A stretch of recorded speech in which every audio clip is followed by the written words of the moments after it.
Hey everybody, hope you're doing all right. So I caught a little bit of Joy's stream yesterday, and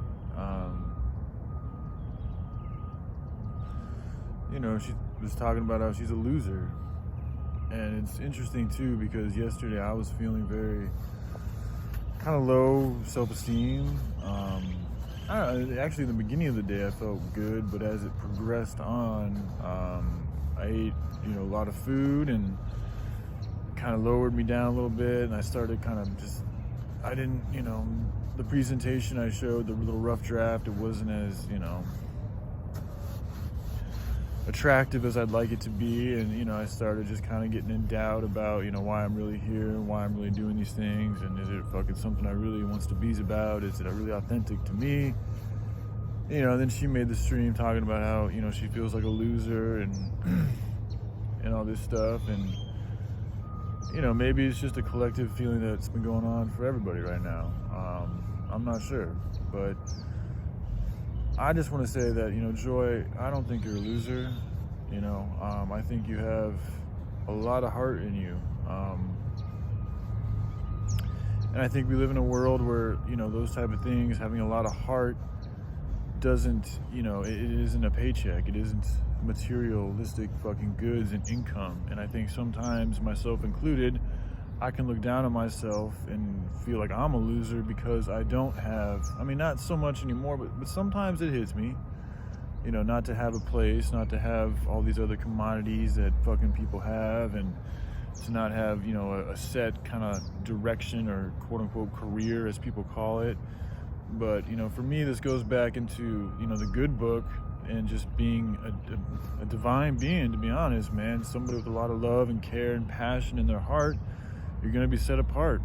We live in a time when this world, this society doesn't value heart the way it does your ability to make money. So in my eyes, it makes sense that people with a lot of heart oftentimes will feel like losers. We'll feel like the black sheep. We'll feel ostracized. We'll feel fucking set apart from society because we are. But it's not because we're not, I don't think anybody's a loser really, but it's not because, it's just because we're different. That's the main thing, man. We come from a place where we need to show the world how we can live alternatively. It's gonna take this. It takes the contrast. It takes us having to feel the pain of not fitting in with society in order to help change society.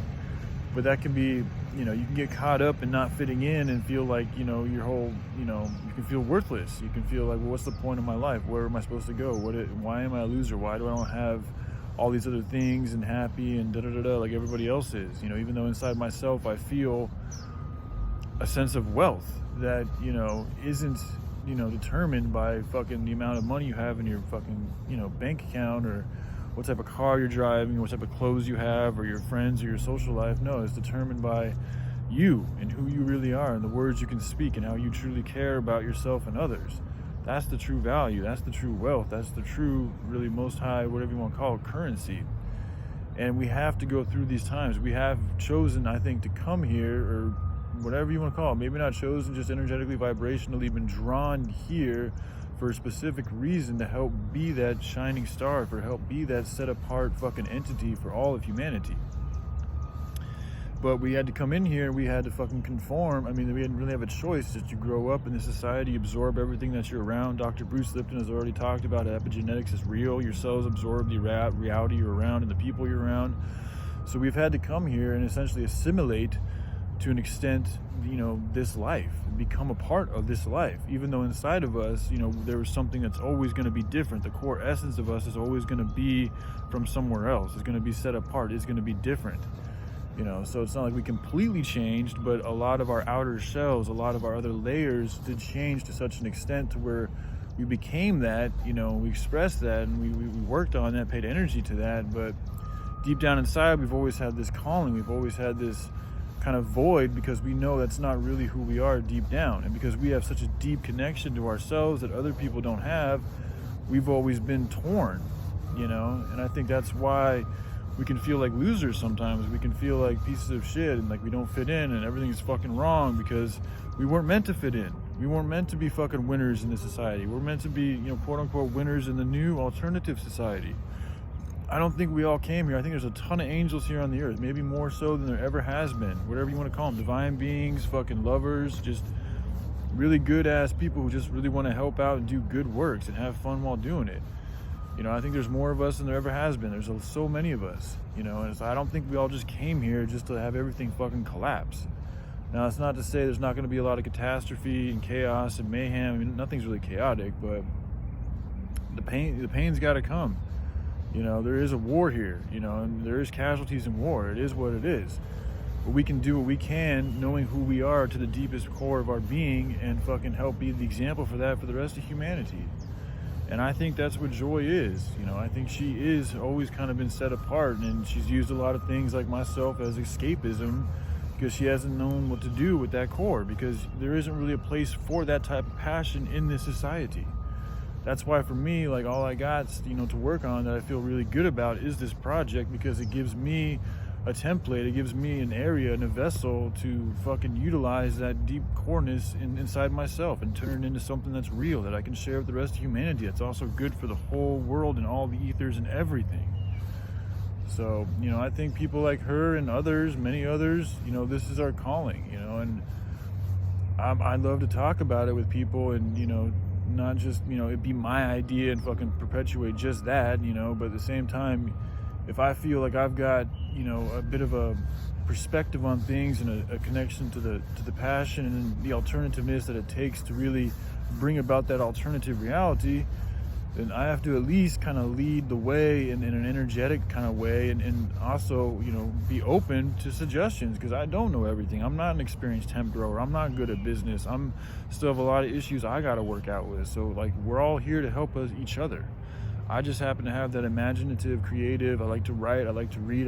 You know, studying's cool, and I like to I'm also a fucking Most High soldier. So for me, going out, you know, on my back, just my backpacks and shit like that is what I really love to do, you know. And I've got the training, my dad, you know, I got the blood, so, you know, it's just finding out, you know, using what you are and all the aspects of yourselves and trying to find out a way that can help you and help others, you know, seems to be a good flow for me, you know. So that's what I've done, and in doing so, like I said, I've had this calling to try to figure out how to help save humanity. And, you know, so in doing so, I've been able to come, you know, privy to information that can do so.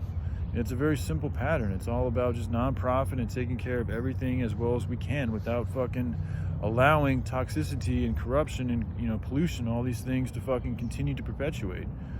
Simple shit like that. And by doing that and working that lesson and taking heed to these things and planting new good seeds, we're going to bring about a new reality. We're going to bring about, you know, more love, more light, more happiness, more healthiness, more authenticity. You know, but we had to go through the fakeness so that now we can relate to all this shit to others. Because a lot of these people just don't have a fucking clue. Like, they need people like us to help fucking be the example for them to change if they want to. It's their choice. We all got free will. But at least we can set up a flag. At least we can set up a home base for those who don't want to work this way, who don't want to continue fucking feeding this beast. So, you know, I just want to say that, you know, I get where she's coming from when she talks about feeling like a loser, and I have, you know, yesterday especially kind of hit me with that, you know, so I know where she's coming from, but I don't think she's a loser, and these are some of the reasons why I don't think she's a loser, and why others like her and myself and, you know, others aren't losers. And I don't even think anybody ever really is a loser, because you're always right where the fuck you need to be, and you put yourself there, and it's, you know, it is what it is, man. You may have not won, you know, defeat is always temporary. So, and she's good at a lot of fucking things. In my opinion, she has a lot more heart and love in herself and in her being than I've seen in a lot of people, man. And that don't make anybody a loser. And again, I don't even like using that word, because it's just, I got love for everything, and we all go through down spirals and, you know, spells and shit like that. So, like, looking at it like somebody's an actual loser is just kind of being dismissive to what's really going on, you know, and shit happens in life, and that's okay. But if you get stuck in that fucking mentality of thinking you're a loser, that's when shit can, you know, just perpetuate even farther downhill. So I don't like using that word, but I get where she's coming from. All right, I love you guys. Y'all take care. All right, bye.